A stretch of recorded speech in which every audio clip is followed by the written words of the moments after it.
I show this cartoon because I find it interesting. It reminds me of the story that Chris Mulder just described with the Pope and the Jewish church in Israel. And that is, eat, survive, reproduce, eat, survive, reproduce. And then this guy with the big brain says, what's it all about? And this what's it all about is often seen as, this is the type of question that only we humans can answer. And the other thing you could say is, well, we're the only ones who are stupid enough not to know the answer. In the beginning, origin of the universe, the sun and the earth. So I'm an astronomer. I did my PhD in the cosmic microwave background, and I'm at the Australian National University. And because I'm a full-blown atheist, naturalistic atheist, I thought I should show pictures of myself to humanize myself. So here's a picture of me when I was like 3 years old, my mom and dad, my brother Mark. And here's when I'm 18 years old. You can see the smirk on my face as a high school student. And here's I graduated from Berkeley and did my PhD, so that means I know a lot about the cosmic microwave background radiation. Is the oldest photons you can see. Here's my mom. She was a Christian. My dad was more of a high school biology teacher, and they argued about, in the house, about whether, well, his father was a Methodist minister, so he had to rebel. I was brought up as a Unitarian, so believe it or not, I rebelled against the Unitarian Church. And here's my daughter, Deirdre. I have 2 daughters. Now, I thought I'd start by saying, based on what I heard yesterday, my atheist advice to a Christian audience is, if your faith depends on the earth and universe being 6,000 years old, you have a tremendous problem. And I think you should take it very seriously. And I could go on for days and days and days about the tremendous problem with trying to get that time frame and into the universe. It just doesn't work. If you hear evidence that it does, it just doesn't work. Let me just tell you that. If you talk to any professional geologist or biologist or astronomer, it's never going to work. The evidence that has been cited, I would argue with that until I'm blue in the face, with much more detail than I think that you'll hear from, I guess, the creation ministry people. So I think that I will strongly tell you that that is not going to work at all for many, many, many reasons, and we could be here for days talking about it in exquisite detail that you probably are not interested in. So doesn't your faith have more to do with kindness, humility, and love? And that's what I think my mother would say. Not 6,000 years. So let's get back to some science here, instead of getting preached to you morally from an atheist. Okay, so here's a picture of the galaxy. This is a picture of the entire sky. This is our galaxy. Here's the large Magellanic Cloud, the small Magellanic Cloud. Here is the center of the galaxy. At the center, there's a 3 million solar mass black hole. All these stars are orbiting around it. This brown stuff here that looks like dust is in fact dust. They're also giant molecular clouds. And these giant molecular clouds are the sites of star formation. This star formation is ongoing, continues. Stars are continuing to form. So if you want to be a biblical literalist and say God created all the stars, well, he couldn't have created all the stars at that time because star formation is ongoing. And star formation is, we know stars are of various ages. There are 2 million years old stars, there are 10 million, there are 100 million year old stars, there are billion-year-old stars, and there are 10 billion-year-old stars. So stars come in various ages, and that's the picture of the Milky Way. You can see the Milky Way tonight, for example. If you go out and it's clear, you can see this part of the Milky Way. And if you can see, also there's the Emu constellation. There's the head of the Emu, and over here is the body of the Emu. I think that's maybe the largest constellation of any traditional culture. Also based not on brightness, but on darkness. Okay, so that's our Milky Way. Here's a close-up picture of star formation, how stars form. So here we have a giant molecular cloud filled with dust. Now the amount, there's hydrogen and helium on here. 98% of the mass is hydrogen and helium, and there's about 1.5 to 2% is non-hydrogen helium. You are made out of non-hydrogen helium. You have hydrogen, but you don't have helium. You're made out of chon, C-H-O-N, carbon, hydrogen, oxygen, nitrogen, sulfur, and phosphorus. These are the elements that you're made of, and these were not produced in the Big Bang. They were produced in previous generations of massive stars. And stars don't form one at a time, they form in groups. Here, for example, is a recent group. This group is probably anywhere from 10 to 30 million years old, and it has recently formed out of this giant molecular cloud, and we know they're all young because of the way they shine. We do spectroscopic analysis of that. And our sun probably formed in a group like that of about 1,000 stars. Very rarely do you get stars forming by themselves, as I mentioned. These are little condensed clusters of matter in giant molecular clouds. when a star forms like that, by the way, you have massive stars, and those massive stars put off so much UV radiation that it subdues the star formation around it. And so it kind of it suppresses star formation nearby. Now, I want to give you an example of science.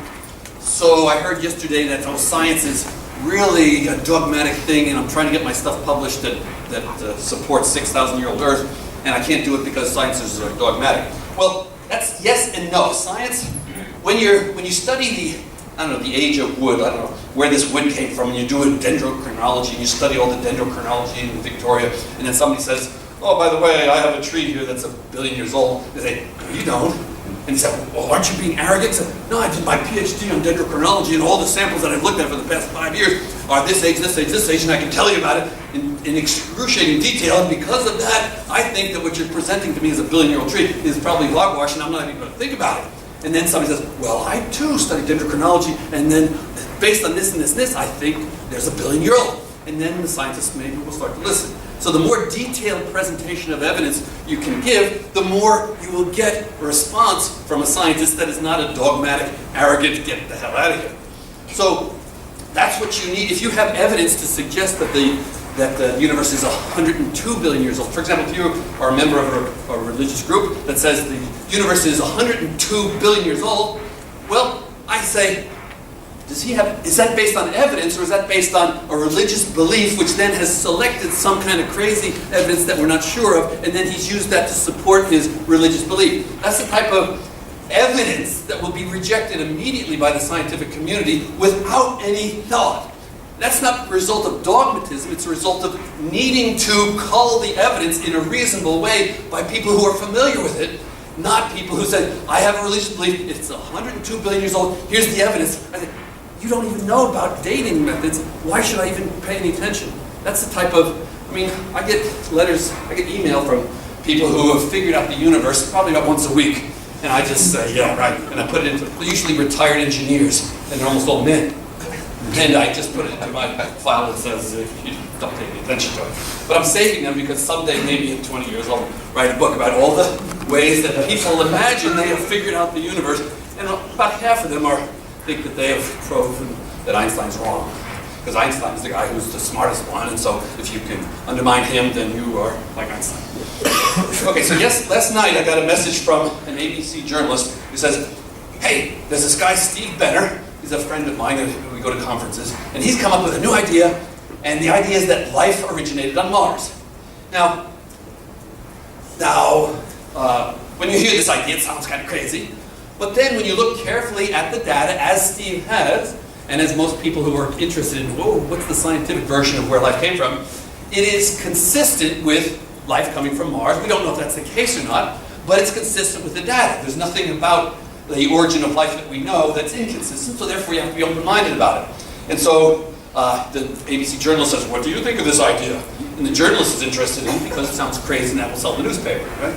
So I'm supposed to, sometime today or tomorrow, I'm supposed to get I have to read exactly what Steve Benner said and then respond to the journalist about why that does make sense or what doesn't make sense or how the reader should interpret that.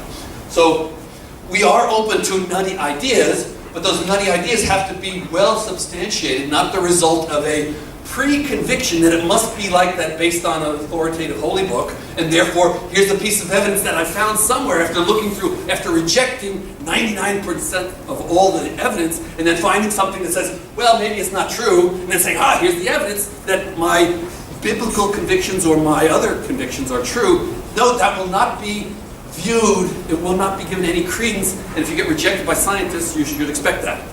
Because you haven't done the homework. What you've done is trashed everything about science, and then concentrated on one piece that might suggest that what you have a pre-conviction to believe is true. That doesn't work as science. That's not science. Science is looking at all the evidence and getting all the details and looking at, well, maybe this and maybe that and maybe this and doing a test and maybe this, and it goes on and on and on. And there's so many details you'll get lost, and it'll take you 6 years or 10 years to do a PhD on a subject like the interpretation of Genesis, for example, or the age of a tooth that somebody found out in the...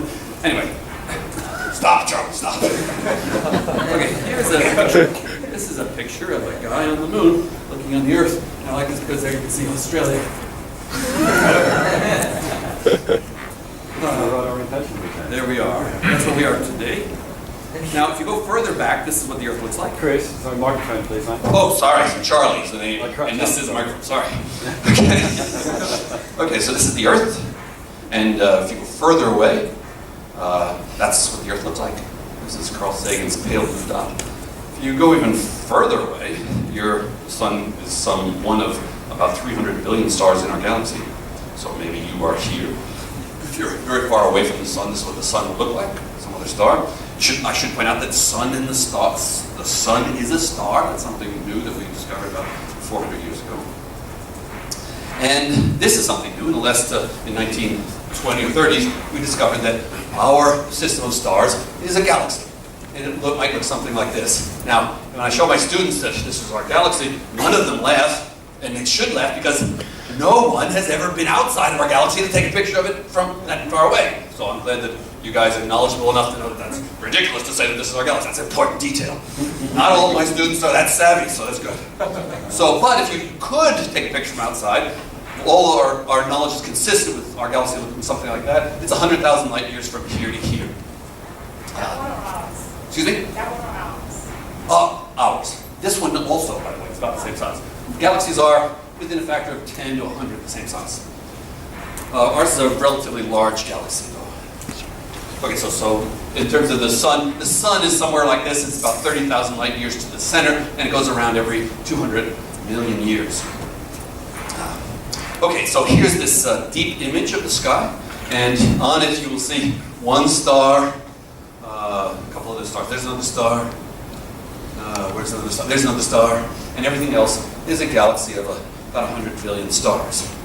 That's a tiny fraction of the sky made by the Hubble Space Telescope staring in one small direction. I think somebody pointed out that, I think Chris Muller pointed out that, oh, see this dot here, this is the furthest object. Now, I have a few things to say about that comment. Well, one thing is that when you look at all these objects and you can analyze their distance, you do that with this thing called redshift. And what he was probably meant was that this particular object was verified spectroscopically to have the largest redshift in this field. Now, I studied my PhD on microwave photons. Now, he said that this diagram shows you what the universe was like 380,000 years after the Big Bang. That's not really true. That these galaxies are anywhere from 1 billion light years away, probably even less, maybe 10 million light years away, to about 10 billion light years away.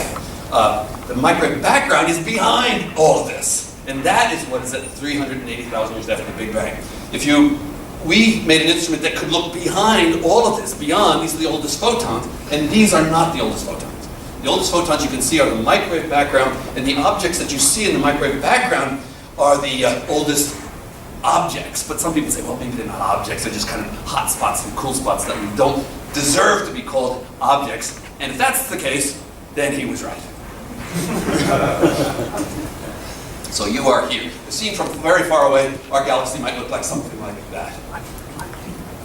Okay, so there's a little bit of an anonymity that is associated with studying modern cosmology. Now here's an interesting thing. As a cosmologist, I like to put this diagram up. It's the entire history of the universe and life in it in one slide. And it starts out here with the Big Bang, and the Big Bang produces hydrogen and helium. And this is important. The Big Bang did not produce oxygen and carbon. The carbon in your body did not come from the Big Bang. It came from massive stars that turned hydrogen to helium, then helium into carbon and oxygen, and carbon and oxygen into silicon, then silicon into iron, then went boom, spread that stuff all over the universe, and the subsequent generations of stars then were supplied with the carbon, nitrogen, magnesium, iron, and only then could you form an Earth, and only then could you form life. So you could not have had life in the earliest generations of stars because they only had hydrogen and helium in them. The big stars here are the blue. The little ones here are M dwarfs. The 90% of the stars in the universe are M dwarfs. They're stars that are smaller than the sun. And they live for lifetimes not of 10 or 11 billion years like the sun, but they live for hundreds of billions of years.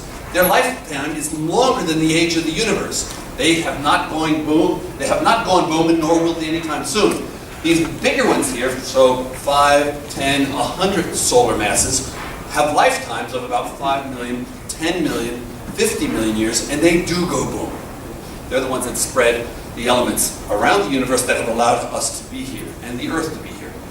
So here we have the Earth forming when the sun did, and then you have the roots of life somehow that we don't understand, and if you want to, you put God there, but we don't.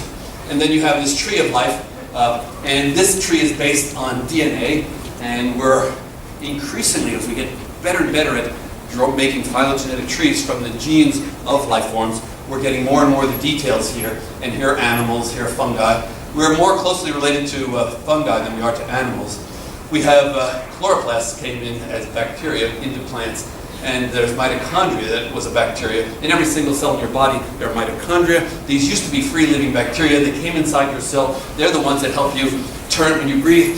Every second here, you're breathing oxygen. That oxygen is being used to burn the carbohydrates that you had earlier, and that is the result of this mitochondria about 2 billion years ago migrating endosymbiotically into eukaryotes, which then became multicellular and then became us. There's a lot more detail to that, but this is on one slide. Okay, so somehow in the universe, astronomy, through cosmic evolution, became biology. And I guess you want to say, I guess I should repeat here that what Laplace said to Napoleon says, we don't have any need for God in any of this model. That doesn't mean that God doesn't exist, it just means like Laplace said, for this model, there doesn't need to be any God. Or gods. So now let's talk about a little bit of evidence for the hot Big Bang. Some evidence is the expansion of the universe. I'll tell you about that. The finite age of the universe, Big Bang nucleosynthesis, the cosmic microwave background, the temperature of the cosmic microwave background, and the anisotropy. Anisotropy means it's the same, pretty much the same temperature in every direction. So these are some of the observations, scientific observations that support the hot Big Bang model and have undermined its competing model, one of which was the steady state model, and the discovery of the microwave background in 1965 was what kind of put the nail in the coffin of the steady state model favored by Boyle and Barney. All right, so here's Edwin Hubble. He's a pipe smoking, we don't allow pipe smoking anymore in an observatory, by the way. You can't do this, it's really stupid. And here he is, a fisherman with these boots here. He's going fishing again with his pipe. He used to be a lawyer, but then he went off to the dark side and became a scientist. And the reason his picture's here is because he discovered, not single-handedly, but he found that the universe was expanding. I'll say a little bit about what that meant. What he did was the following. He made this plot here. Now, this x-axis is distance, and you're going to measure the distance by how bright these standard candles are. And here's the velocity as measured by the redshift. Now, what you do is you look at the galaxy and you take a spectrum of it.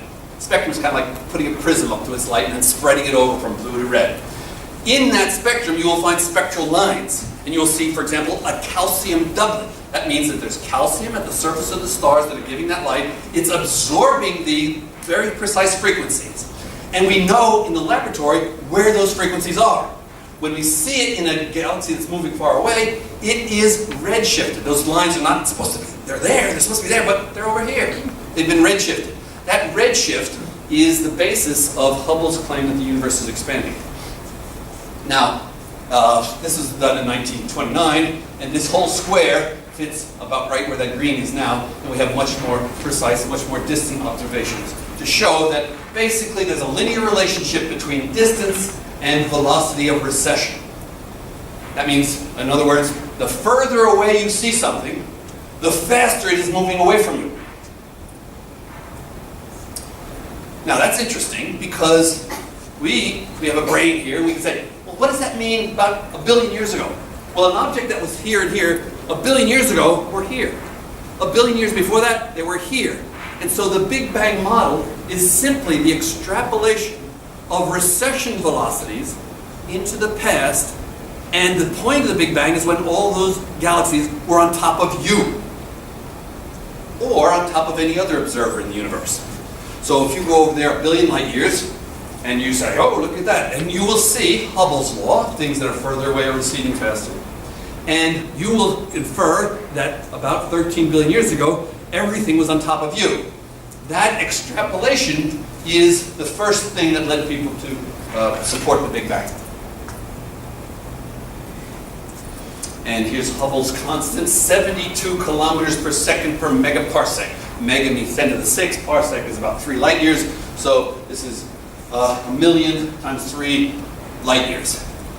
And parsec is 3.26 light years. So this is, if you go to an object that's a megaparsec away, it will, on average, be receding from you 72 kilometers per second. If you go to one that's 2 megaparsecs away, it's 144, etc., etc. The further away an object is, the faster we see it receding as measured by the redshift, the spectral lines in the spectrum. Okay, so this is kind of the picture. The universe is expanding, and here's the Big Bang. Almost all pictures you will ever see of the Big Bang are misleading. And they're misleading because they make you think that the Big Bang was an explosion, like a bomb. Now, the Big Bang was not an explosion, and it was not localized. You cannot say, oh, the Big Bang happened over there, or the Big Bang happened over here. The Big Bang happened everywhere, all right? And that's something that's very hard to comprehend, because everything that you know about has a center. Robert Martin's body has a center. This room has a center. Melbourne has a center. The Earth has a center. Every object that you can name has a center. But the universe doesn't seem to have one. And therefore, well, it just doesn't seem to have one. And we're not in it. Now, let me say that again, not an explosion. What does that mean? If you have an explosion, I don't know if you were a little kid. When I was a little boy, I sometimes had firecrackers, and I had vinegar and what is it? Soda, put them together, and they, boom, they blow something up. Now, when something blows up, it has high pressure here on the inside and low pressure around it. That's what an explosion is. That is not what the universe did at the Big Bang. It wasn't high pressure here and low pressure around it. It wasn't an explosion of a bomb in void. It was the expansion of space itself. So I'm making the distinction. It's very, very important that you get this, because otherwise you will miscomprehend the Big Bang theory for the rest of your life. The Big Bang was not an explosion. We'll say that, repetition is true. The Big Bang was not an explosion. The Big Bang was not an explosion. The Big Bang was not an explosion. Now, it seems like an explosion. It's most simply described that way because everything you know has a center, and all explosions go boom like this. But it's not like that. It's more like an infinite trampoline, and there's stars or galaxies all around, and then that infinite trampoline gets bigger. So any circle, so here's the infinite trampoline, I draw a circle here, and then it expands, my circle will get bigger. And then in the future, my circle will get bigger. And in the past, my circle gets smaller and smaller and smaller. That does not mean the Big Bang was right there on top of me, because the same circle over here on this infinite trampoline gets smaller and smaller and smaller. In other words, if you shrink what looks like an infinite trampoline by an infinite amount, you will not get a point anywhere.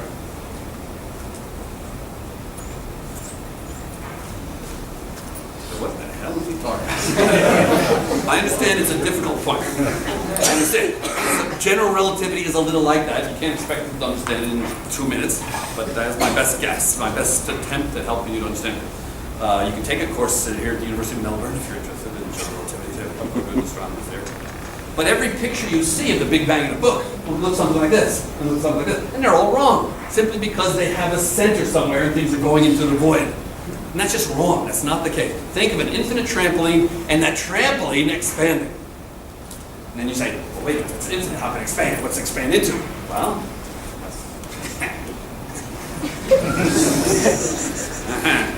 it's kind of like space bends. Don't you need a third dimension to bend into? And the answer seems to be no. Einstein does not need to make space expand or contract or bend. You do not apparently need to have another dimension to bend it in. Unlike something there, if I'm going to bend it, I'm not talking into this microphone.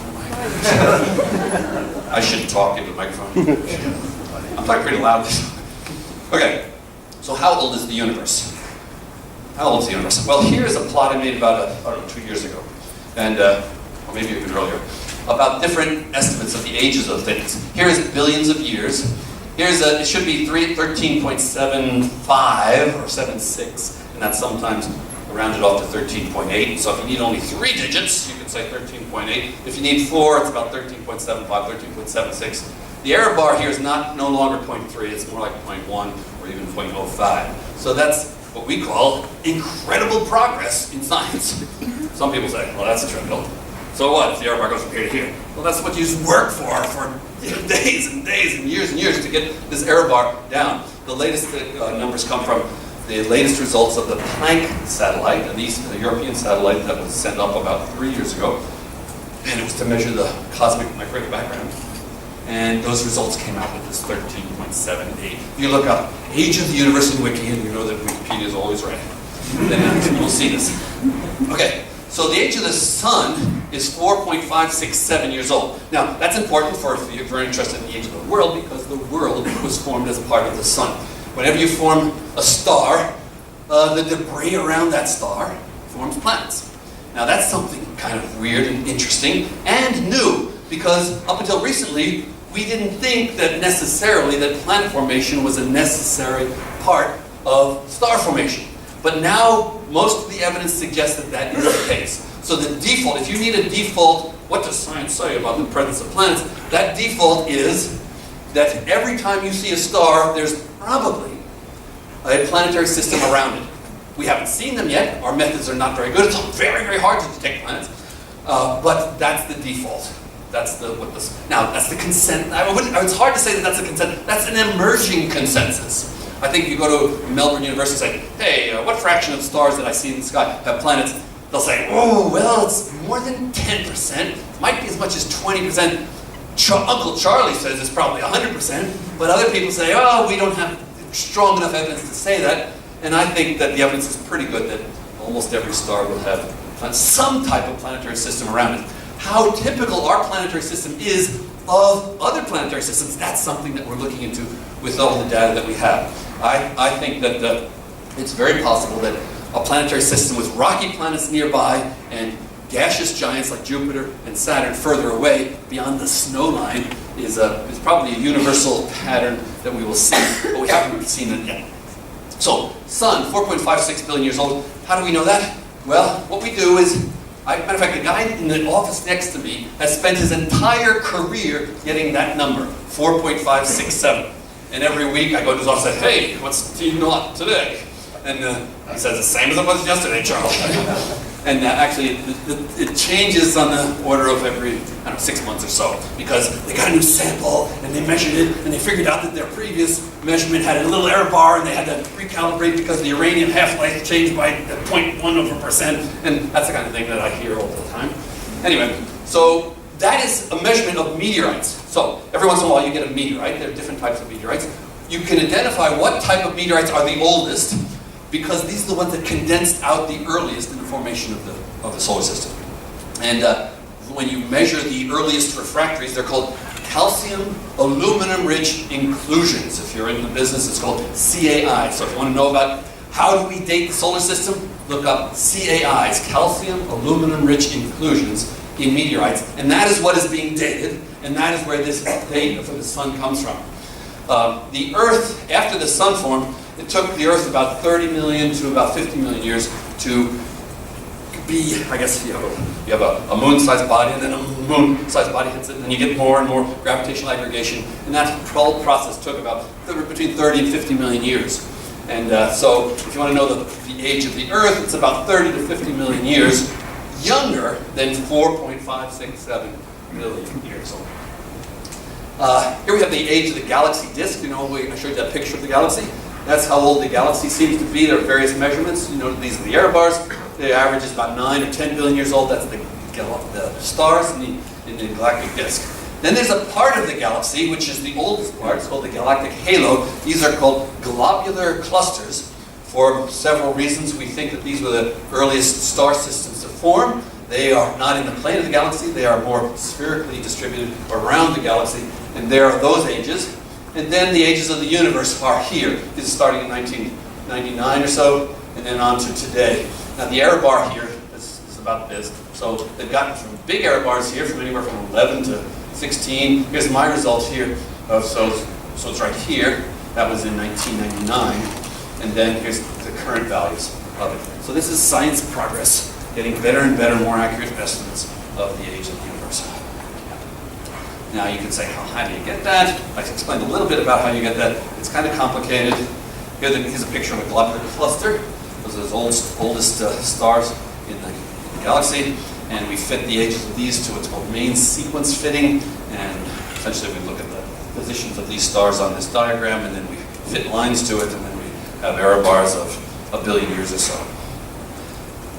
And then we have white dwarf cooling curves here. There's uranium-238. We can also do radioactive dating of stars. That's kind of interesting. But that's this big uncertainty here. It's a new technique, but it doesn't work very well.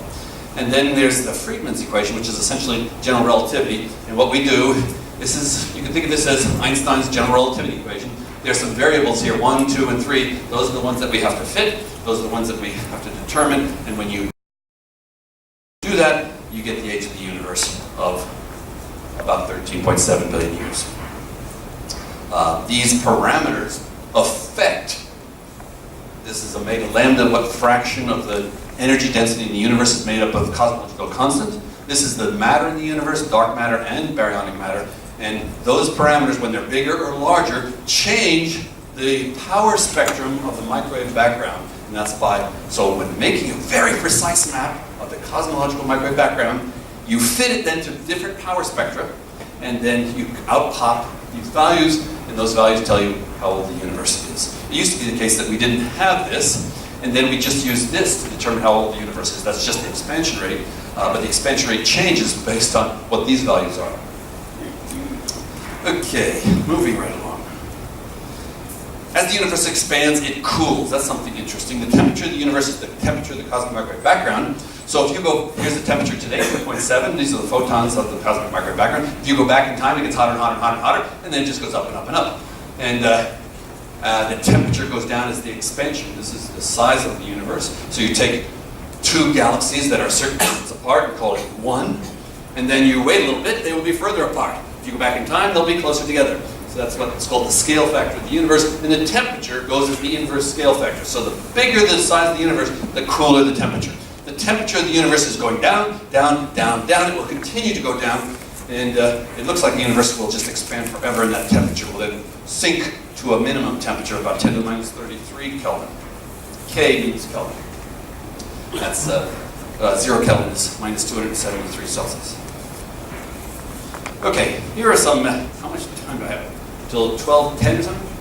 Okay, here's an interesting plot. This plot is this is the distribution of the relative abundances of the elements in the sun.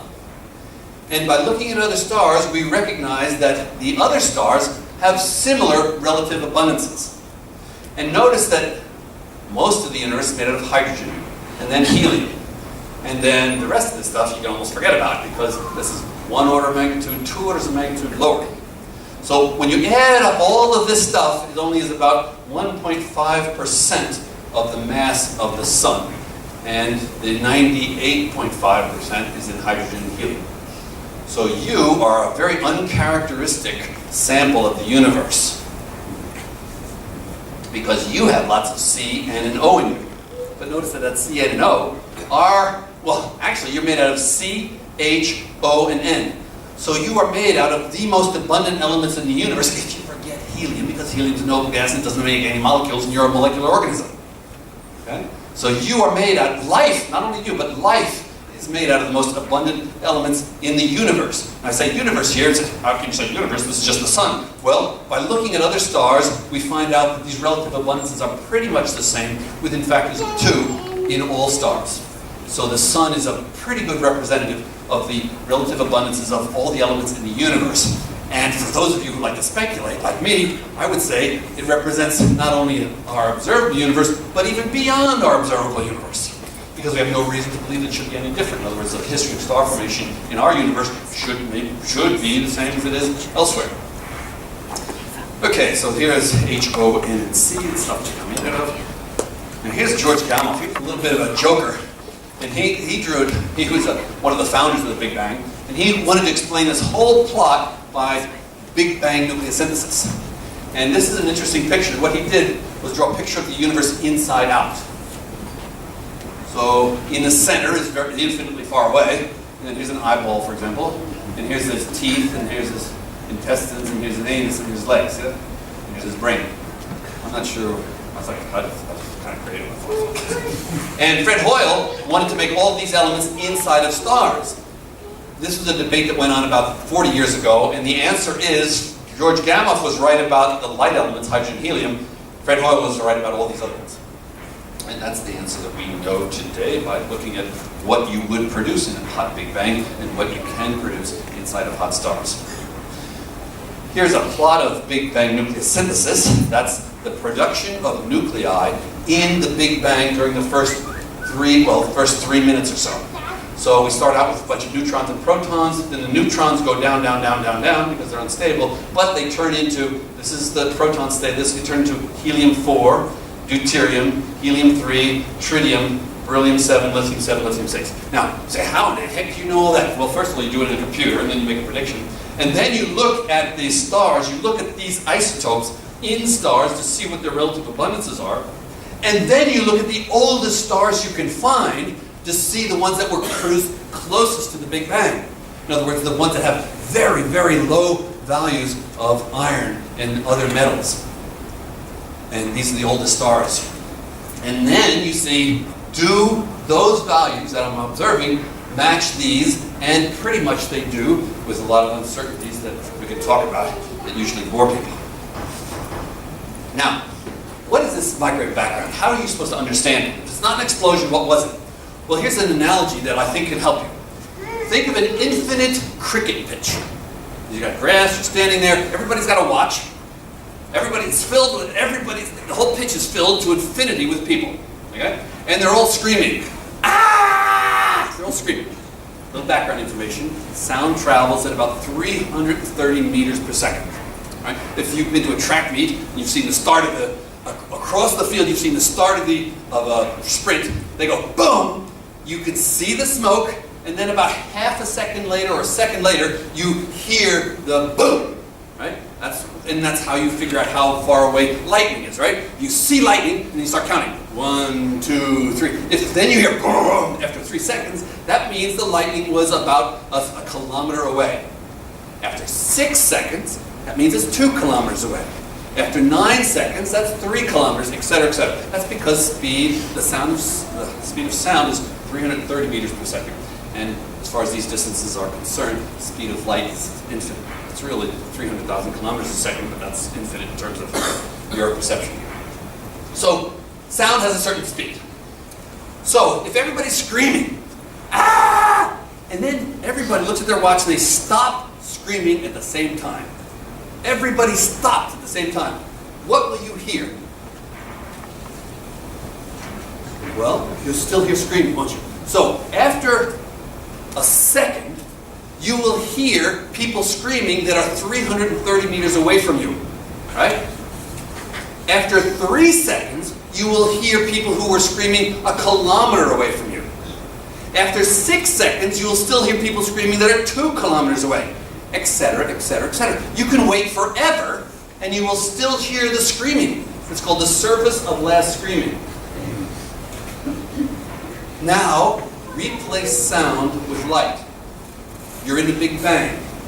This whole universe is billions of degrees, and then it cools down. When it cools down sufficiently, it stops screaming, it stops emitting light. And then what will you see? You will see light being emitted from things that are far away. You wait 1 billion years, that surface of less scattering is 1 billion years further away. You wait another 1 billion years, that surface of less scattering is another 1 billion years away. That's the nature of the cosmic microwave background.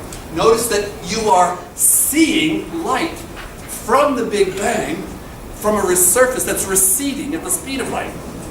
Just like the surface of less scattering is receding from you at the speed of sound. That doesn't mean there's a center to the universe. That just means that you are hearing things that are coming from all directions. If you are standing, that's me, I'm the observer. You're over here. What will you hear? You'll hear the same thing, except your surface of less scattering will be centered on you. Just like your observable universe is centered on you. Okay, here's my PhD advisor getting the Nobel Prize 2006. I thought I'd show that in there. This is the map we made to deserve this Nobel Prize. This is the result of the COBE. Yesterday you showed the W map. This is the preceding, this is the frontier, this is the discovery map. This is the galaxy, but these cool spots here and hot spots here are the detection of temperature fluctuations in the microwave background that George got the Nobel Prize for. This is a telescope at Siding Springs Observatory, the AAT, and it's a big telescope, and it measures redshifts of galaxies. And when you do that, it measures this. This is kind of like, if you look in all the galaxies in that direction, and all the galaxies in that direction, and you plot their distances from you, then you make this bow tie. And this is what is seen. It's called the 2DF Galaxy Redshift Survey. If the galaxies were spread randomly everywhere in the universe, this is what the map would have been like. They're not spread randomly. They're spread like this. There are giant voids here, and there are giant walls there. That's their structure in this, we call it the large-scale structure of galaxies. And because it's not random, we need some type of explanation for what caused that. Well, the answer to that is the fluctuations in the microwave background, which are even further away, precede these formation of galaxies. Remember, microwave background 13.7, galaxy formation maybe 12.5 billion years ago. So these structures were imprinted into the universe by whatever imprinted the cosmic microwave background with the hot and cold spots. So the question, where did these walls and voids come from? And here's a plot to show you that a little bit. So here's what we see around us today, these voids and walls, and they're made out of galaxies. They came out of these hot and cold spots here, which are over-densities and under-densities of matter. And then you say, well, where did they come from? And then you say, well, we have a theory, it's called inflation theory, that produces quantum fluctuations of the vacuum, produces hot spots and cool spots, and that's our best model for producing this structure. There is no other model, where it's a very speculative model, but it's the only game in town. It has to be tested, and we need some competing models, and we need more observation, as is always the case in science. But let me show you what that means, though. That means that, first of all, here's an eyeball, and here is a picture of an electron. This is one of the highest resolution microscopes you can get. And that's what an electron looks like when it's surrounded in a cage of 56 atoms of iron. So you put an electron in an iron cage, and that's what it looks like. It doesn't look like a billiard ball. When you go even 10 to the 16, 10 to the 17 times smaller, we expect space-time foam to look something like this. We have no microscope to show us that, but that's what we expect. Here's the size of it when you go 10 to the 0, that's centimeters, that's about the size of your eye. 10 to the 16 centimeters, about the size of the solar system. 10 to the 33 is the size of the structure that you're seeing in these maps. Now, the structure formation model we have says that these quantum fluctuations, during inflation get blown up to produce these structures. That sounds crazy. And to illustrate how crazy that is, when we were showing these results, we said, we have found the largest structures in the universe, which are simultaneously the smallest structures in the universe. And when we said that, everybody said, you are crazy. This is like Zen. This is absolute bananas. But if this inflationary model is the case, then the origin of the largest scale structure you can see across the sky are the quantum fluctuations at this scale. That is how we're connecting. This is like a serpent eating its tail. But this is science. This is the best model we have, and it makes some sense, but we have to test it further. And you probably say, oh, it's better than God to do this. Yeah. That's what, well, some large fraction of the audience is saying, this is so silly, put God in there. I'd say, well, no, we don't need God, but we need to test this model for sure. Okay, one other thing is, it's interesting. I should stop soon, okay. One other thing, when you try and understand the beginning, it's very important that you understand what you're assuming. Now, what everybody assumes is that space and time are things that are intrinsic to the universe. And when you're in high school, you draw maps like this, space and time. But then we learn about general relativity. And general relativity tells us that space and time can be curved. And the closer you get to the Big Bang, the more curved it is. And so what you're doing is taking space and time, and then you're curving it. And you're going back close to the Big Bang, it looks like this. And at the Big Bang, now I shouldn't say at the Big Bang, but close to the Big Bang, that means 10 to the minus 43 seconds after this supposed event, you get space-time foam. And when you have space-time foam, there's no direction to time. And when you ask the question, what was before the Big Bang, it's kind of like, it doesn't make any sense to ask it because time is curved so much, you don't know which way it's pointing. So space and time are like this, and that's the base, that's the assumption of your question. But when you make space and time like this, your question's assumption goes away.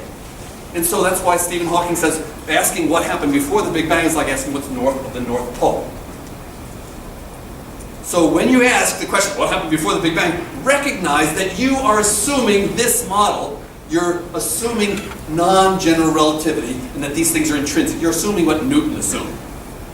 But we can do a little bit better now, and this is what we're predicting. We don't have any maps of this or evidence for this other than it is suggested by general relativity, which predicts its own breakdown at these types of temperatures and densities.